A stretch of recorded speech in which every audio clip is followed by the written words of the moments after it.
नमस्कार दर्शक बंधु चलतु देखा आज सकाल केतोटी ताजा खबर भिडियोटी की शेष पर्यटन देखापी मोर अनुरोध। चलतु खबर पर नजर पकाइबा। चलित वर्ष मोट 4टी सूर्यपराग और चंद्रग्रहण हेब। 2टी आंशिक सूर्यपराग एवं 2टी पूर्ण चंद्रग्रहण देखा मिलिब। वर्षर प्रथम पूर्ण चंद्रग्रहण मार्च 14 हेब। यह अमेरिका, पश्चिम यूरोप, पश्चिम आफ्रिका, उत्तर एवं दक्षिण आटलांटिक महासागर आदि अंचल देखा हेले यह भारत को दृश्यमान हेब नहीं। भारतीय समय पूर्वाह्न 10:39 चंद्रग्रहण आरंभ होई अपराह्न 2:18 शेष हेब। परवर्ती खबर 8 मासरे 6टी मुंड नेलाणी मो बस। जून 2024 ठारू वर्तमान जाए कटक, पुरी और भुवनेश्वर परिचालित मो बस सेवा द्वारा 19टी दुर्घटना घटी, जो 8 जन आहत, 6 जन मृत्युवरण करिसेंति। बीजेडी विधायक अरुण साहू को प्रश्न लिखित उत्तर देइछंती नगर उन्नयन मंत्री कृष्णचंद्र महापात्र।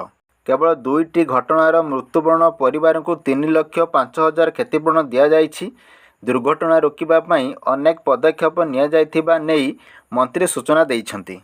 परवर्ती खबर मोहन सरकार ओडिशार शासन को आसीबार मात्र 9 मास होइछि, हेले राज्य सरकार मात्र 9 मास भितर 21,000 कोटी अधिक ऋण कर सारिलेनि। 2024 जून मासरू फेब्रुआरी 2025 मध्य 21,177 कोटी 97 लाख टंका ऋण करिसेंति। बीजेडी विधायक गौतम बुद्ध दासଙ୍କ प्रश्नर उत्तर देबाकू जाई एभली कहिसेंति मुख्यमंत्री। परवर्ती खबर राज्य में राशन कार्ड हिताधिकारी को नहीं आसी बड़ खबर।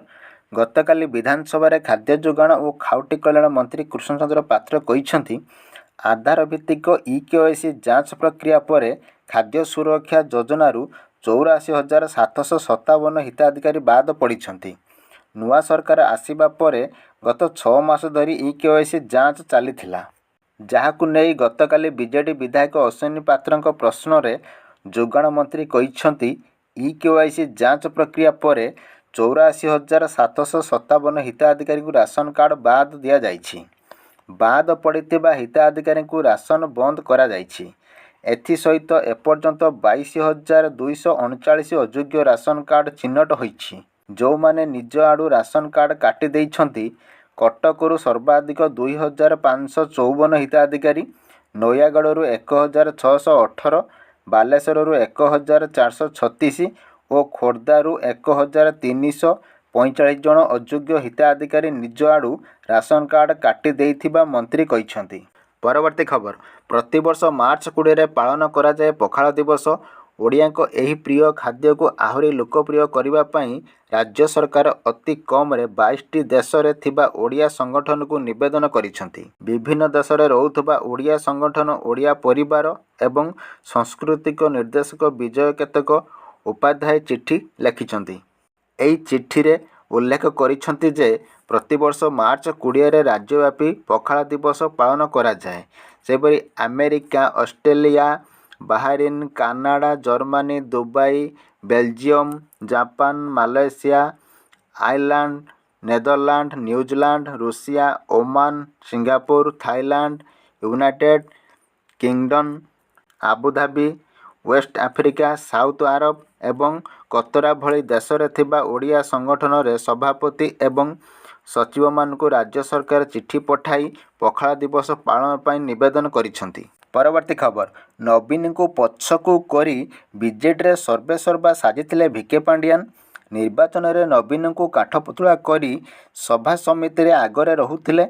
आ 24 वर्ष धरी ओडिशा रे निर्विवादीय नेता नवीन पट्टनायक को मुख्यमंत्री चौकीरू विरोधी सीट को नहीं आसीथिले। 24 निर्वाचन में बीजेडी धराशायी हेबा परे राजनीति संन्यास घोषणा करथिले पांडियान। हेले एही संन्यास घोषणा थिला एक नाटक। एबे भी बीजेडी तांको कब्जारे। तांको इशारा रे नवीन को कोण बीजेडी रो उठ बस हेउची। तेबे पांडियान को संन्यास नाटकर पर्दाफाश होईची। मनमथ राउतरांको विवाह उत्सव रे मनमथ बाहाघर परे पांडियान को सह फोटो उठाउछंती। परवर्ती खबर विवाह सीजन रे बढ़िला सुना और रूपा। विवाह सीजन आरंभरू लगातार भाव में बढ़ुची दाम। आंतर्जातीय बजार में सुना दर बढ़ुथिबारु घरोई बजार में दर बढ़ुची। गतकाली भारतीय बजार में 24 क्यारेट सुना मूल्य 10 ग्राम पिछा 87,980 टंका होईछि। एहासह 22 କ୍ୟାରେଟ୍ ସୁନା ମୂଲ୍ୟ 80,650 ଟଙ୍କାକୁ ଛୁଇଁଛି।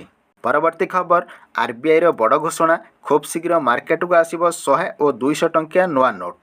100 ଓ 200 ଟଙ୍କା ନୋଟ୍ ସମ୍ପର୍କରେ ଭାରତୀୟ ରିଜର୍ଭ ବ୍ୟାଙ୍କ ଆର୍ବିଆଇ ବଡ଼ ଘୋଷଣା କରିଛନ୍ତି। ପ୍ରକୃତରେ ଭାରତୀୟ ରିଜର୍ଭ ବ୍ୟାଙ୍କ ଖୁବ୍ ଶୀଘ୍ର 100 ଏବଂ 200 ଟଙ୍କାର ନୂତନ ନୋଟ୍ ଜାରି କରିବାକୁ ଯାଉଛି। କିନ୍ତୁ ଡିଜାଇନରେ କୌଣସି ପରିବର୍ତ୍ତନ ହେବ ନାହିଁ। ନୂତନ ନୋଟ୍ଗୁଡ଼ିକରେ ଗଭର୍ଣ୍ଣର ସଞ୍ଚୟ ମାଲହୋତ୍ରା ସ୍ୱାକ୍ଷର ରହିବ ବୋଲି ଆର୍ବିଆଇ ସୂଚନା ଦେଇଛି। ପରବର୍ତ୍ତୀ ଖବର, ଉପକୂଳରୁ ଉପାନ୍ତ ସବୁଠି ତାତି ଆଉ ଥିବା ବେଳେ ଆଜିଠାରୁ ଜଳିବ ପଶ୍ଚିମ ଓଡ଼ିଶା। ହୋଲିରେ ଅନୁଭବ ହେବ ଟାଇଁ ଟାଇଁ ଖରା। ଚଳିତ ସପ୍ତାହରେ 4 ଦିନ ପାଇଁ ହିଟ୍ ୱେଭ୍ ୱାର୍ଣ୍ଣିଂ ବା ଗ୍ରୀଷ୍ମ ପ୍ରଭାବ ନେଇ ସତର୍କ କରିଛି ପାଣିପାଗ ବିଭାଗ।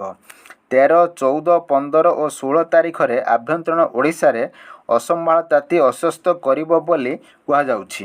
ତେବେ 4 ଦିନ ଯାଏଁ ପ୍ରବଳ ଖରା ନେଇ ୟେଲୋ ଓ ଅରେଞ୍ଜ ୱାର୍ଣ୍ଣିଂ ଜାରି କରିଛି ଆଞ୍ଚଳିକ ପାଣିପାଗ କେନ୍ଦ୍ର। ସେହିପରି ଆଜି ଅର୍ଥାତ୍ 13 ତାରିଖରେ ବଲାଙ୍ଗୀର, ବୌଦ୍ଧ, ସମ୍ବଲପୁର ଓ ଝାରସୁଗୁଡ଼ା ସମେତ ଆଭ୍ୟନ୍ତରୀଣ ଓଡ଼ିଶାରେ 4 ଜିଲ୍ଲା ପାଇଁ ୟେଲୋ ୱାର୍ଣ୍ଣିଂ ଜାରି କରିଛି ପାଣିପାଗ ବିଭାଗ। ସେହିପରି 14 ତାରିଖରେ ପ୍ରବଳ ଖରା ନେଇ 6 ଜିଲ୍ଲା ସୁନ୍ଦରଗଡ଼, ଝାରସୁଗୁଡ଼ା, ସମ୍ବଲପୁର, ବୌଦ୍ଧ, ବଲାଙ୍ଗୀର ଓ ଅନୁଗୁଳ ୟେଲୋ ୱାର୍ଣ୍ଣିଂ ଜାରି କରାଯାଇଛି। 15 ତାରିଖରେ ପ୍ରବଳ ଖରା ନେଇ 5 ଜିଲ୍ଲା ସୁନ୍ଦରଗଡ଼, ସୋନପୁର, ଅନୁଗୁଳ, ବରଗଡ଼ ଓ ମୟୂରଭଞ୍ଜକୁ ୟେଲୋ ୱାର୍ଣ୍ଣିଂ ଜାରି କରାଯାଇଛି। ଅନ୍ୟପଟେ 16 ତାରିଖରେ 6 ଜିଲ୍ଲା ବଲାଙ୍ଗୀର, ବୌଦ୍ଧ, ସୋନପୁର, ବରଗଡ଼, ସୁନ୍ଦରଗଡ଼ ଓ ମୟୂରଭଞ୍ଜକୁ ୟେଲୋ ୱାର୍ଣ୍ଣିଂ ଜାରି କରିଛି ପାଣିପାଗ ବିଭାଗ।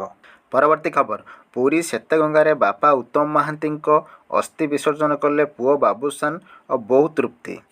ଦିବଂଗତ ଅଭିନେତା ଉତ୍ତମ ମହାନ୍ତିଙ୍କ ଏକାଦଶ ସରିବା ପରେ ଗତକାଲି ତାଙ୍କ ଅସ୍ଥି ବିସର୍ଜନ କରିଛନ୍ତି ପୁଅ ବାବୁସାନ। ଗତକାଲି ପୁରୀ ଶ୍ଵେତଗଙ୍ଗା ପୁଷ୍କରିଣୀରେ ଉତ୍ତମ ମହାନ୍ତିଙ୍କ ଅସ୍ଥି ବିସର୍ଜନ କରିଛନ୍ତି ବାବୁସାନ ଓ ପତ୍ନୀ ତୃପ୍ତିଙ୍କ ସହ ପୁରୀ ଶ୍ଵେତଗଙ୍ଗାଠାରେ ତିଳତର୍ପଣ ସହ ଶ୍ରାଦ୍ଧପ୍ରାପ୍ତ ଦେଇଛନ୍ତି। ପରବର୍ତ୍ତୀ ଖବର, ବିଧାନସଭା ଘେରିବେ କଂଗ୍ରେସ, ମୋହନ ସରକାରଙ୍କ ବଢ଼ିଲା ଟେନସନ୍। କଂଗ୍ରେସ ନେତା ତାରା ବାହିନୀପତି ସସ୍ପେଣ୍ଡ ଘଟଣାକୁ ନେଇ ରାଜ୍ୟ ରାଜନୀତି ସରଗରମ ରହିଛି। ଏ ପ୍ରସଙ୍ଗରେ ବଡ଼ ବୈଠକ କରିଛି କଂଗ୍ରେସ, ଯେଉଁଥିରେ ଦଳର ବହୁ ବଡ଼ ବଡ଼ ନେତା ଯୋଗ ଦେଇଥିଲେ। ତେବେ ବୈଠକ ପରେ ଦଳ ନେଇଛି ବଡ଼ ନିଷ୍ପତ୍ତି, ଯାହାକୁ ନେଇ ଏବେ ଟେନସନରେ ଭାଜପା। ଆସନ୍ତା 27ରେ ବିଧାନସଭା ଘେରିବାକୁ ଯାଉଛି କଂଗ୍ରେସ। ପରବର୍ତ୍ତୀ ଖବର, ରାଜ୍ୟରେ କେତୋଟି 108 ଆମ୍ବୁଲାନ୍ସ ସେବା ଯୋଗାଉଛନ୍ତି। ରାଜ୍ୟରେ ବର୍ତ୍ତମାନ ମୋଟ 860ଟି ଜରୁରୀକାଳୀନ ମେଡିକାଲ ସେବା ଆମ୍ବୁଲାନ୍ସ ମଧ୍ୟରୁ 855ଟି ଆମ୍ବୁଲାନ୍ସ କାର୍ଯ୍ୟକ୍ଷମ ଥିବା ବେଳେ 65ଟି 108 ଜନନୀ ଏକ୍ସପ୍ରେସ୍ କାର୍ଯ୍ୟକ୍ଷମ ରହିଛି। ସୂଚନା ଅନୁସାରେ ବାଲେଶ୍ୱର ଜିଲ୍ଲାରେ 21 ଗୋଟି EMAS 108 ଜରୁରୀକାଳୀନ ମେଡିକାଲ ସେବା ଆମ୍ବୁଲାନ୍ସ, 15 ଗୋଟି ଉନ୍ନତ ଜୀବନ ରକ୍ଷାକାରୀ ଆମ୍ବୁଲାନ୍ସ ALS ଏବଂ 46 ଗୋଟି ମୌଳିକ ଜୀବନ ରକ୍ଷାକାରୀ ଆମ୍ବୁଲାନ୍ସ ନିୟୋଜିତ ଅଛି।